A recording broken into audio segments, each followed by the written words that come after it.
ಯಾಕೆ ಭಯ ಆಯ್ತಾ? ಗಾಜಿನ ಮನೆಯಲ್ಲಿದ್ದೀರಾ ನೀವು. ಈ ಮನೇನ ಉಳಿಸ್ಕೋಬೇಕು ಅಂತಂದರೆ ಕಲ್ಲಿನ ಹೃದಯ ಇರುವಂಥ ಶಾರ್ವರಿನ ಕೆಣಕಕ್ಕೆ ಹೋಗಬೇಡಿ. ಇಡೀ ಮನೆಯೇ ಸ್ಮಶಾನ ಆಗೋಗುತ್ತೆ. ಆದರೆ ಅಷ್ಟೊಂದು ಕೆಟ್ಟ ಹೃದಯ ಅಲ್ಲ ರೀ ನಂದು. ನಾನು ಬದಲಾಗಿದ್ದೀನಿ. ನಿಮ್ಮನ್ನೆಲ್ಲ ಚೆನ್ನಾಗಿ ನೋಡ್ಕೋಬೇಕು ಅಂದ್ಕೊಂಡಿದ್ದೀನಿ. ನನ್ನನ್ನು ನಂಬ್ತೀರಾ ಅಲ್ವಾ? ನಂಬಲ್ಲ ಅಂತ ಹೇಳಿ ಈ ಮನೇಲಿ ಮತ್ತೇನೋ ಅನಾಹುತ ಆಗೋ ಥರ ಮಾಡ್ಕೋಬೇಡಿ. ನೋ, ಹಾಗೆಲ್ಲ ಮಾಡಬೇಡ ಶಾರ್ವರಿ. ಈಗಾಗಲೇ ನಿನ್ನಿಂದ ಈ ಮನೇಲಿ ಒಂದು ಜೀವ ಹೋಗಿದೆ. ಮತ್ತಿನ್ಯಾರಿಗಾದರೂ ಏನಾದರೂ ಆದರೆ ಅದನ್ನು ತಡೆಯೋ ಶಕ್ತಿ ನಮಗಿಲ್ಲ ಅಲ್ವಾ? ಅದನ್ನೇ ತಾನೇ ನಾನು ಹೇಳ್ತಿದ್ದೆ. ಬೆಟ್ಟ, ಗುಡ್ಡ, ಬೆಂಕಿ, ನೀರು, ನದಿ, ಸಮುದ್ರ ಅದೆಲ್ಲ ನೋಡೋದಕ್ಕೆ ತುಂಬ ಚೆನ್ನಾಗಿರುತ್ತೆ. ಆದರೆ ಅದ್ರ ಜೊತೆ ಆಟ ಆಡಿದ್ರೆ ಪ್ರಾಣನೇ ತೆಗೆದು ಬಿಡುತ್ತೆ. ನಿಮಗೆ ನನ್ನಲ್ಲಿರೋ ಒಳ್ಳೆತನ ಮಾತ್ರ ಕಾಣಿಸ್ಬೇಕು. ಕೆದಕಕ್ಕೆ ಹೋಗಬೇಡಿ, ಬದುಕೋದು ಕಷ್ಟ ಆಗಿಬಿಡುತ್ತೆ. ಆಯಿತು ಆಯಿತು, ನಾನೇನು ಕೆತ್ಕೊಲ್ಲ. ಆದರೆ ಈ ಮನೆಯಲ್ಲಿ ಯಾರಿಗೂ ಏನು ಮಾಡಬೇಡ. ಎಲ್ಲರೂ ಚೆನ್ನಾಗಿರಬೇಕು. ಹಾಗಿದ್ರೆ ನನ್ನ ಪಾಡಿಗೆ ನನ್ನನ್ನು ಬಿಟ್ಬಿಡ್ಬೇಕು. ಡೆಲ್ಲಿಗೆ ಹೊರಟಿದ್ದೀನಿ. ಹೋಗಿ ಬಂದಮೇಲೆ ಬಾಕಿ ಎಲ್ಲ ಮಾತಾಡೋಣ. ಭಾವನ್ ಕಂಪ್ನಿ ತೊಂದರೆಯಲ್ಲಿದೆ. ಇಂಥ ಸಮಯದಲ್ಲಿ ನಾನು ತಾನೇ ಸಹಾಯಕ್ಕೆ ನಿಲ್ಲಬೇಕು. ಕೆಟ್ಟದ್ದು ಮಾಡಬೇಕು ಅಂತಿದ್ರೆ ನಾನು ಯಾಕ್ರಿ ಇಂಥ ರಿಸ್ಕ್ ತಗೊಳ್ತಿದ್ದೆ? ಅರ್ಥ ಮಾಡ್ಕೊಳ್ರಿ. ನನಗೆ ಈ ಹಣ, ಅಧಿಕಾರ, ಆಸ್ತಿ ಯಾವುದು ಬೇಕಾಗಿಲ್ಲ. ನಿಮ್ಮ ಪ್ರೀತಿ ಒಂದು ಬೇಕು. ನಿಮ್ಮ ನಂಬಿಕೆಯನ್ನು ಉಳಿಸ್ಕೊಂಡ್ರೆ ನನಗಷ್ಟು ಸಾಕು. ನನ್ನನ್ನು ನಂಬಕ್ಕೆ ಟ್ರೈ ಮಾಡಿ. ನಾನು ನಿಮ್ಮೆದುರುಗಡೆ ಒಳ್ಳೆಯವಳಾಗಿರೋದಕ್ಕೆ ಪ್ರಯತ್ನ ಮಾಡ್ತೀನಿ. ಪ್ರಪಂಚ ಬರಿಗಣ್ಣಲ್ಲಿ ನೋಡಿದಾಗ ಸುಂದರವಾಗಿ ಕಾಣುತ್ತೆ. ಆಳವಾಗಿ ಹೋಗಿ ಅರ್ಥ ಮಾಡಿಕೊಂಡ್ರೆ ಪ್ರಪಂಚ ಕೆಟ್ಟದಾಗಿದೆ ಅಂತ ಅನಿಸೋದು. ಸರಿ, ಲೇಟ್ ಆಯಿತು.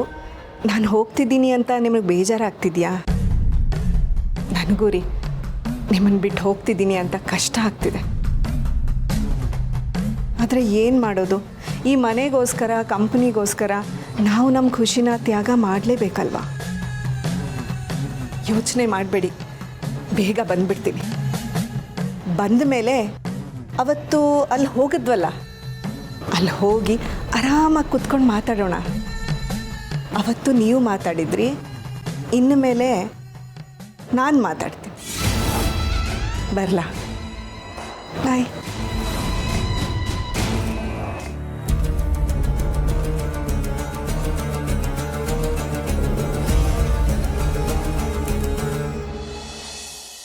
ಶಾರ್ವರಿ, ನಿನಗೆ ಹೇಗೆ ಥ್ಯಾಂಕ್ಸ್ ಹೇಳಬೇಕು ಅಂತ ಗೊತ್ತಾಗ್ತಿಲ್ಲ.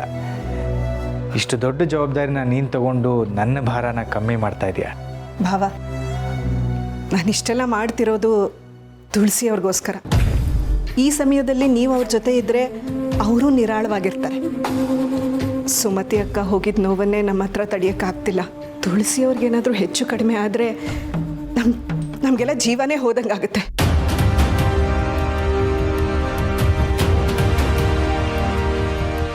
ಚಿಕ್ಕಮ್ಮ, ಇಲ್ಲಿ ಕಂಪ್ನಿಯಲ್ಲಿ ತುಂಬ ಕೆಲಸ ಇದೆ. ಇಲ್ಲಾಂದರೆ ನಾನೇ ನಿಮ್ಮ ಜೊತೆ ಬರ್ತಿದ್ದೆ. ಈಗಲೂ ಅಷ್ಟೇ, ಅಲ್ಲಿ ಏನಾದರೂ ನಿಮ್ಗೆ ತೊಂದರೆ ಆದರೆ ಇಮಿಡಿಯೇಟಾಗಿ ಫೋನ್ ಮಾಡಿ. ನಾನು ಅಥವಾ ಅಬ್ಬಿ ನಮ್ಮಿಬ್ಬರಲ್ಲಿ ಯಾರಾದರೂ ಬರ್ತೀವಿ. ದಟ್ಸ್ ಓಕೆ ಅವಿ, ಅದನ್ನೆಲ್ಲ ಹ್ಯಾಂಡಲ್ ಮಾಡ್ತೀನಿ ಅನ್ನೋ ನಂಬಿಕೆ ಇದೆ. ಪ್ರಪಂಚದಲ್ಲಿ ನಂಬಿಕೆನೇ ಮುಖ್ಯ ಅಲ್ವಾ? ನೀವೆಲ್ಲ ನನ್ನ ಮೇಲೆ ನಂಬಿಕೆ ಇಟ್ಟರೆ ನನಗದೇ ಗೆಲುವು. ಜೀವ ತೆಗೆಯೋ ರಾಕ್ಷಸಿ ನಾನು ನಂಬಿ ಜೀವನ ಪೂರ್ತಿ ಜೊತೆಗಿರಬೇಕಾ? ಛೇ, ಇಂಥವಳನ್ನು ಮದುವೆ ಆಗಿ ಎಂಥ ದೊಡ್ಡ ತಪ್ಪು ಮಾಡಿಬಿಟ್ಟೆ ನಾನು. ಹೋಗಿ ಬರ್ತೀನಿ ರೀ. ನೀವು ಅಷ್ಟೇ, ನಿಮ್ಮ ಆರೋಗ್ಯನ ಚೆನ್ನಾಗಿ ನೋಡ್ಕೊಳ್ಳಿ. ಬೇಗ ಬಂದ್ಬಿಡ್ತೀನಿ.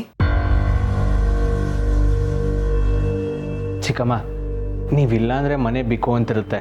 ಆದಷ್ಟು ಬೇಗ ಬಂದ್ಬಿಡಿ. ಇಂಥ ಒಳ್ಳೆ ಗುಣ ಆಗ್ತೆ ನಿಮಗೆ. ನಿಮ್ಮನ್ನು ನೋಡ್ತಾ ಇದ್ರೆ ಒಂಥರ ಹೆಮ್ಮೆ ಅನ್ನಿಸ್ತಾ ಇದೆ. ಈ ಮನೆಗೋಸ್ಕರ ಎಷ್ಟೆಲ್ಲ ಕಷ್ಟಪಡ್ತಿದ್ದೀರಾ.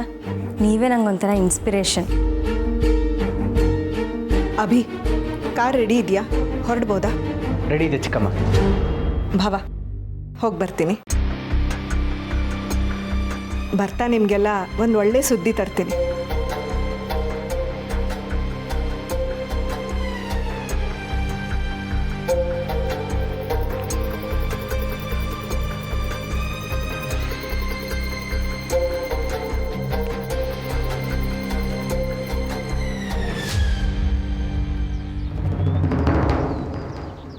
ಮೇಡಮ್ ಹೇಗಿದ್ದಾರೆ? ಒಂದೆರಡೆರಡು ನಿಮಿಷ ಮಾತಾಡ್ಸ್ಕೊಂಬರಲ್ಲ? ಫ್ಲೈಟಿಗೆ ಟೈಮ್ ಆಗ್ತಿದೆ. ಚಿಕ್ಕಮ್ಮನ ಏರ್ಪೋರ್ಟಿಗೆ ಡ್ರಾಪ್ ಮಾಡ್ಬಿಟ್ಟು ಬಾ. ಇದು ನಿನ್ನ ಕೆಲಸ. ಅಭಿ, ಮನೇಲಿ ಏನೇ ನಡೆದ್ರು ನನಗೆ ಮೆಸೇಜ್ ಮಾಡು. Take care. ಓಕೆ ಚಿಕ್ಕಮ್ಮ, ಬಾಯ್. ಬಾಯ್.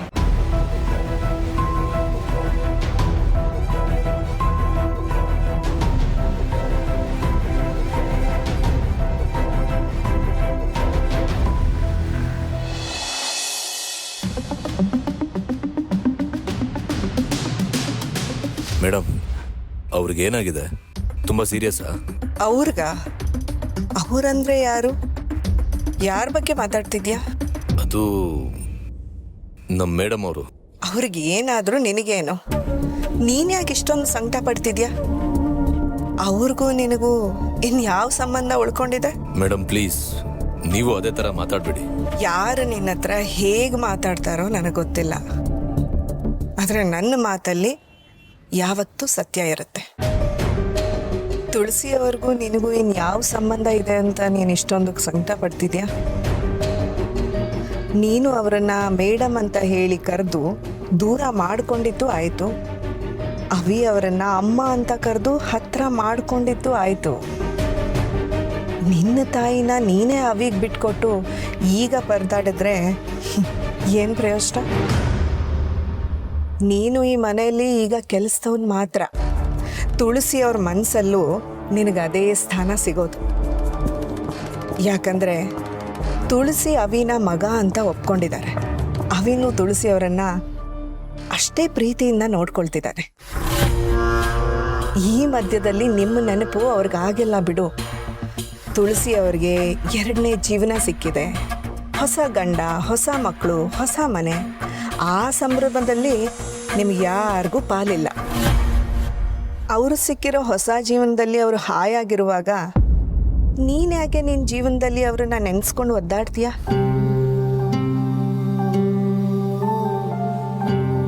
ಮೇಡಮ್, ಎಷ್ಟೇ ಆದರೂ ಅವ್ರು ಎಷ್ಟೇ ಆದರೂ ಮಾಧವ ಅವ್ರದ್ದು ಹೆಂಡತಿ, ಅವಿಗೆ ತಾಯಿ, ಆ ಮನೆಗೆ ಯಜಮಾನಿ. ಇದನ್ನೆಷ್ಟು ನೀನು ನೆನಪಲ್ಲಿಟ್ಕೊ. ನಿನ್ನ ಸ್ಥಾನಕ್ಕೆ ಅವಿ ಬಂದಾಯ್ತು. ತಾಯಿ ಮಗನ ಮಧ್ಯ ಮತ್ತೆ ನೀನು ಯಾಕೆ ಹೋಗ್ತೀಯ? ಅವ್ರ ಎದುರುಗಡೆ ಹೋಗಿ ಸುಮ್ಮನೆ ತೊಂದರೆ ಕೊಡಬೇಡ. ಆ ಯೋಚನೆಗಳನ್ನೆಲ್ಲ ಬಿಟ್ಟು ಸುಮ್ಮನೆ ಗಾಡಿ ಓಡಿಸು.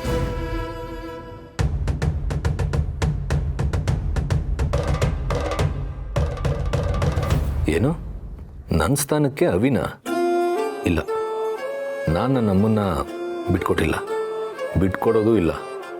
ಮಾತಲ್ಲಿ ಅವ್ರನ್ನ ಮೇಡಮ್ ಅಂತ ಕರಿಬೋದು, ಆದರೆ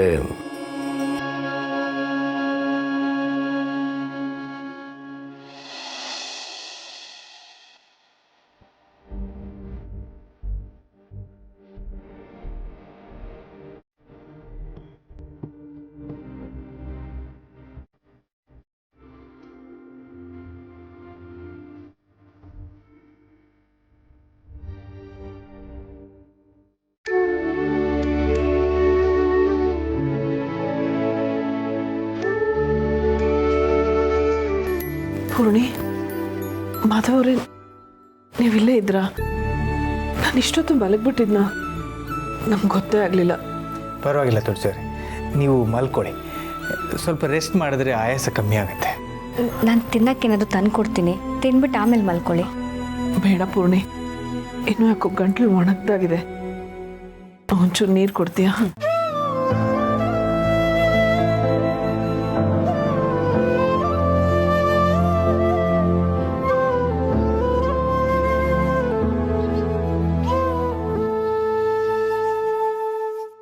ನಿಜವಾಗ್ಲೂ ಆಗ ನನಗೇನಾಯ್ತು ಅಂತಲೇ ಗೊತ್ತಾಗಲಿಲ್ಲ. ಒಂದು ಕ್ಷಣ ನಿಮ್ಮನ್ನೆಲ್ಲ ಬಿಟ್ಟು ಹೊರಟೋಗ್ತೀನೇನೋ ಅನ್ನಿಸ್ಬಿಡ್ತು. ತುಳಸಿಯವರೇ, ಹಾಗೆಲ್ಲ ಮಾತಾಡಬೇಡಿ, ನಿಮ್ಗೇನು ಆಗಲ್ಲ. ಹೌದು ಅಮ್ಮ, ದೇವ್ರ ದಯೆ. ನಿಮ್ಮ ಒಳ್ಳೆತನ, ನೀವೆಲ್ಲರ ಮೇಲೆ ಇಟ್ಟಿರೋ ಪ್ರೀತಿ ನಿಮ್ಗೆ ಏನಾಗೋಕ್ಕೂ ಬಿಡಲ್ಲ. ನಾನು ಜ್ಯೂಸ್ ತರ್ತೀನಿ, ಜ್ಯೂಸ್ ಆದರೂ ಕುಡಿಬೋದಂತೆ.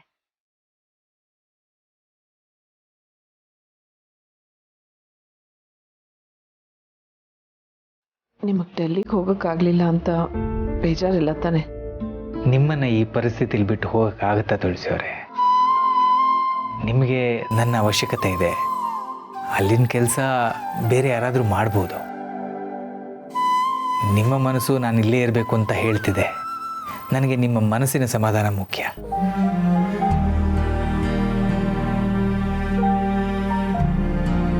ಮಾಧವ್ ಅವರೇ, ಹೇಳಿ ತುಳಸಿಯವರೇ. ಏನಿಲ್ಲ, ಅಕಸ್ಮಾತ್ ನನಗೇನಾದರೂ ಆಗಿದ್ದಿದ್ರೆ. ನೀವು ಈ ರೀತಿ ಹೇಳೋದನ್ನೇ ನನ್ನ ಕೈಯಲ್ಲಿ ಸಹಿಸ್ಕೊಳಕ್ಕಾಗ್ತಿಲ್ಲ. ಅಂಥದ್ರಲ್ಲಿ ನೀವು ಏನಾದರೂ ಆಗಿದ್ದಿದ್ರೆ ಅಂತ ಪ್ರಶ್ನೆ ಬೇರೆ ಕೇಳ್ತಾ ಇದ್ದೀರಾ. ಯಾಕೆ ನನ್ನನ್ನು ಬಿಟ್ಟು ಹೋಗೋಕ್ಕಷ್ಟು ಆಸೆನಾ? ಅಷ್ಟೊಂದು ಹಿಂಸೆ ಆಗ್ತಿದೆ ನನ್ನಿಂದ? ಹಾಗೇನಾದರೂ ಅನಿಸಿದ್ರೆ ಹೇಳಿ, ನಾನೇ. ಪ್ಲೀಸ್ ಹಾಗೆಲ್ಲ ಮಾತಾಡಬೇಡಿ. ಅದನ್ನೇ ನಾನು ಹೇಳ್ತಿರೋದು, ಹಾಗೆಲ್ಲ ಮಾತಾಡಬೇಡಿ ಅಂತ. ಒಂದೇ ಒಂದು ನಿಮಿಷ ಕೂಡ ನಿಮ್ಮಿಂದ ದೂರ ಇರೋದಕ್ಕೆ ನನ್ನ ಹೃದಯ ಒಪ್ತಿಲ್ಲ. ಈ ಮನೆಗೆ, ನನ್ನ ಮನಸ್ಸಿಗೆ ನೀವು ಯಾವತ್ತೂ ಹತ್ರ ಆಗ್ಬಿಟ್ಟಿದ್ದೀರಾ.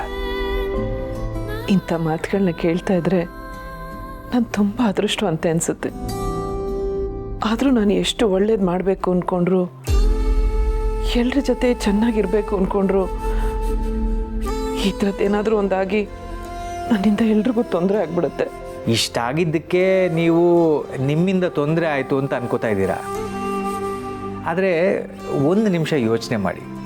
ಇಷ್ಟೆಲ್ಲ ಆದಮೇಲೆ ಈ ಮನೆಯವರು ನಿಮ್ಮನ್ನು ಎಷ್ಟು ಪ್ರೀತಿಸ್ತಾರೆ ಅಂತ ಗೊತ್ತಾಯ್ತಲ್ವಾ?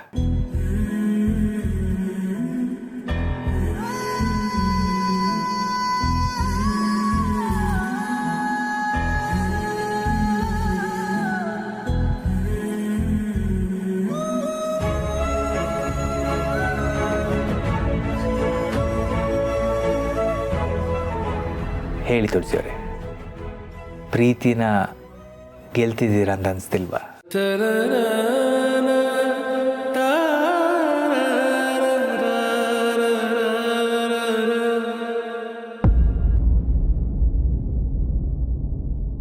ಸಾರಿ, ನಾನು ಜ್ಯೂಸ್ ಕೊಡೋಣ ಅಂತ ಬಂದೆ ಅಷ್ಟೇ. ಅವಿ ಕೂಗ್ತಿದ್ದಾರೆ, ನಾನು ಹೋಗ್ತೀನಿ.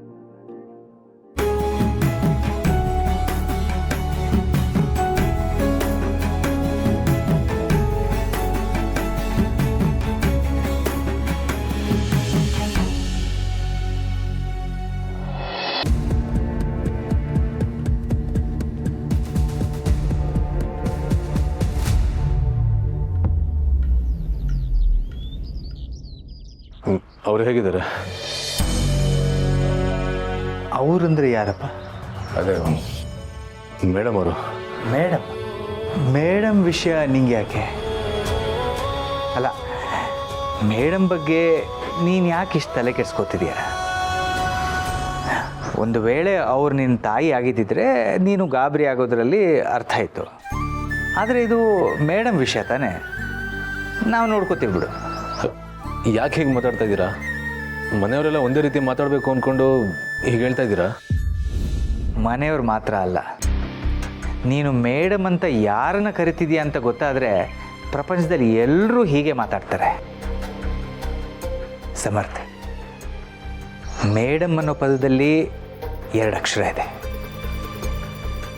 ಅಮ್ಮ ಅನ್ನೋ ಪದದಲ್ಲಿ ಕೂಡ 2 ಅಕ್ಷರ ಇದೆ. ಒಂದನ್ನು ಗೌರವಕ್ಕೋಸ್ಕರ ಬಳಸ್ತಾರೆ, ಆದರೆ ಈ ಅಮ್ಮ ಅನ್ನೋ ಪದ ಇದೆಯಲ್ಲ, ಇದು ಇಡೀ ಪ್ರಪಂಚದಲ್ಲಿ ಬೆಲೆನೇ ಕಟ್ಟಕ್ಕಾಗದಿರೋ ಯಾವುದಾದ್ರೂ ಪದ ಇದೆಯಾ ಅಂತ ಕೇಳಿದ್ರೆ ಅದನ್ನು ಅಮ್ಮ ಅಂತ ಹೇಳ್ತಾರೆ.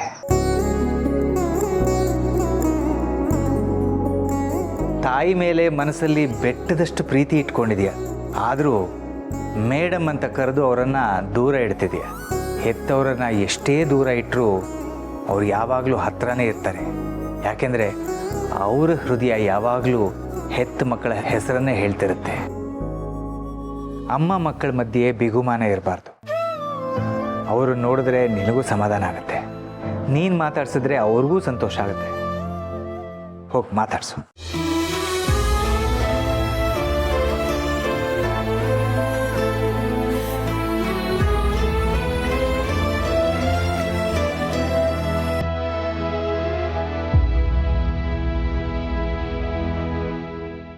ಅಮ್ಮ ಅಮ್ಮ ಎದೊಳಿ ಊಟ ಮಾಡಿ. ನೀನು ಊಟಕ್ಕೆ ತಂದ್ಯಾ? ಪರವಾಗಿಲ್ಲ, ನಾನೇ ಬರ್ತೀನಿ. ಇವತ್ತೆಲ್ಲೂ ಆಚೆ ಬರಬೇಡಿ, ಕಂಪ್ಲೀಟಾಗಿ ರೆಸ್ಟ್ ಮಾಡಿ. ನಾನೇ ಊಟ ಮಾಡಿಸ್ತೀನಿ. ಅದೆಲ್ಲ ಪರವಾಗಿಲ್ಲ ಅವಿ, ನಾನೇ ಊಟ ಮಾಡ್ತೀನಿ. ಯಾಕೆ? ಮಗನ ಕೈಲಿ ಊಟ ಮಾಡಿದ್ರೆ ಊಟದಲ್ಲಿ ಉಪ್ಪು ಖಾರ ಏನಾದರೂ ವ್ಯತ್ಯಾಸ ಆಗತ್ತಾ? ಅಥವಾ ಮಗನ ಕೈಲಿ ಊಟ ಮಾಡಿಸ್ಕೊಳಕ್ಕೆ ಮನಸ್ಸಿಲ್ವಾ? ಅದೆಲ್ಲ ಏನೂ ಇಲ್ಲ. ಇದ್ದಕ್ಕಿದ್ದಾಗೆ ಇಷ್ಟೊಂದು ಸಂತೋಷ ಒಟ್ಟಿಗೆ ಬಂದರೆ ಅದನ್ನು ತಡ್ಕೊಳಕ್ಕಾಗಲ್ಲ ಅಷ್ಟೆ. ನಿನ್ನ ಮಾತಿಂದಾನೇ ಹೊಟ್ಟೆ ತುಂಬೋಯ್ತಲ್ಲ ಅವಿ, ಇನ್ನು ಊಟ ಯಾಕೆ? ನನ್ನ ಮಾತಿಂದ ನಿಮಗೆ ಹೃದಯ ತುಂಬಿದೆ ಅಷ್ಟೆ, ಹೊಟ್ಟೆ ಅಲ್ಲ. ಈಗ ಊಟ ಮಾಡಿದ್ರೆ ಹೊಟ್ಟೆ ತುಂಬುತ್ತೆ. ಎಲ್ಲ ಆ ಮಾಡಿ.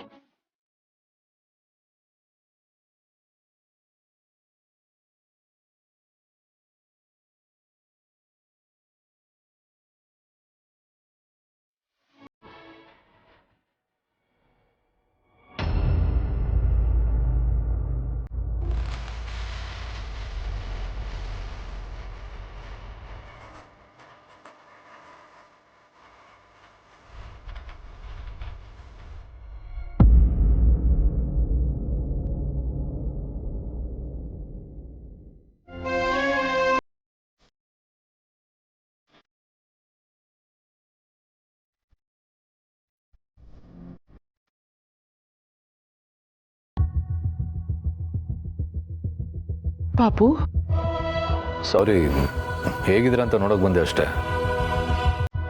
ನಾನು ಹೊರಡ್ತೀನಿ. ಒಳಗೆ ಬಾ ಪಾಪು, ಒಳಗೆ ಬಾರೋ. ಬಂದವನು ಯಾಕೆ ಹಾಗೆ ಹೋಗ್ತಾ ಇದೆಯಾ? ನಾನು ಹೇಗಿದ್ದೀನಿ ಅಂತ ಕೇಳಲ್ವಾ?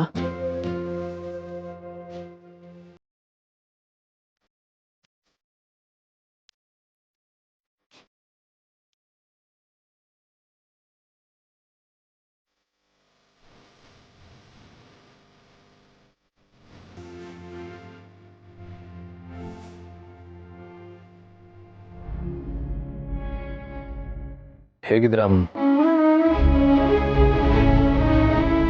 ಹೇಗಿದ್ದೀರಾ ಮೇಡಮ್?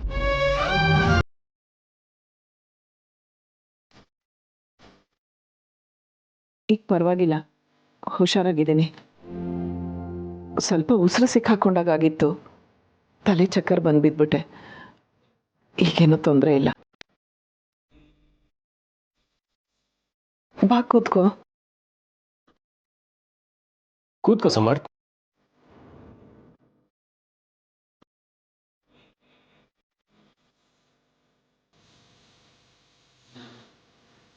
ಅಮ್ಮ ಊಟ ಮಾಡಿ.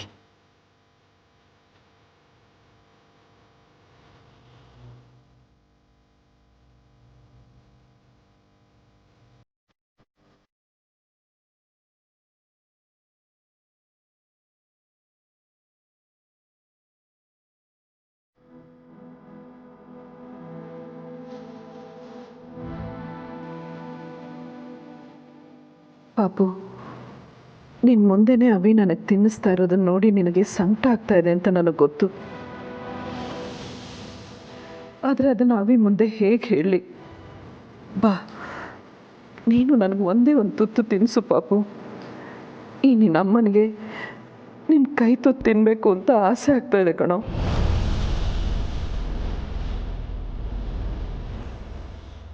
ನಾನು ಮಾಡ್ತಿರೋ ತಪ್ಪೋ ಸರಿನೋ ನನಗೊಂದು ಗೊತ್ತಿಲ್ಲ. ಆದರೆ ಕ್ಷಣದಲ್ಲಂತೂ ಏನು ಮಾಡಬೇಕು ಅಂತ ಗೊತ್ತಾಗದೆ ಒದ್ದಾಡ್ತಾ ಇದ್ದೀನಿ. ಒಂದೇ ಒಂದು ತುತ್ತಾದರೂ ನಿಂಗೆ ತಿನ್ನಿಸ್ಬೇಕು ಅಂತ ಅನಿಸ್ತಾ ಇದೆ. ನಿನ್ನ ಕೈ ತುತ್ತು ತಿಂದಿರೋ ಜೀವ ಇದು.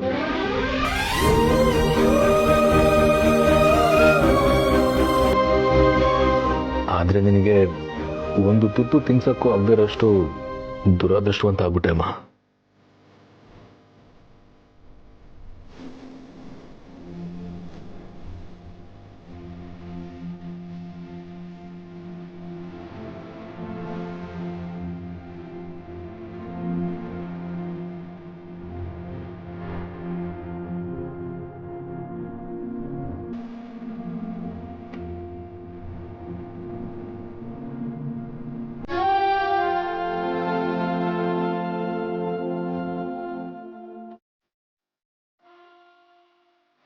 ಸಮರ್ಥ್ ನಿಂದು ಊಟ ಆಯಿತಾ?